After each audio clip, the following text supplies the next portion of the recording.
Ku kkooti yamyuka Ssaabalamuzi Richard Buteera yaniziddwa abalamuzi basatu abatuula ku kkooti ejulirwamu okuli Muzamiru Kibedi, Helen Nabula ne Moses Kawemikazibwe, abalamuzi ba kkooti enkulu e Masaka abakulembeddwa Victoria Nakintu Katamba Nkwanga, balooya n'abakulembeze Masaka abalala.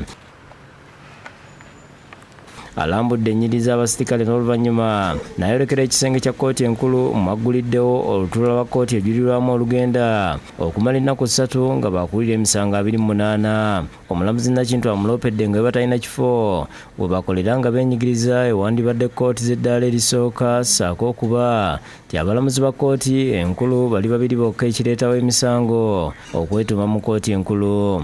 There are few judicial officers. As I've said, we need a third judge here.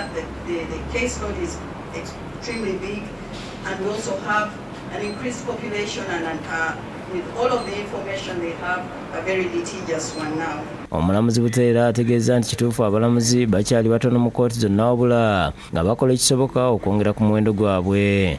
Funds will not allow for this to happen immediately, but this financial year we have in the budget enough funds to recruit another 7 justices to increase the number to 20. Agasseeko nti balina essuubi okuteeka kkooti ezijulirwamu ez'enkalakkalira mu bitundu ebyenjawulo nga baakutandika n'embalala n'eggulu.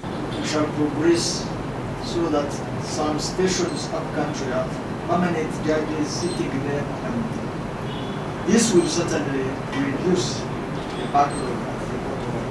Download the app on App Store or Google Play Store now.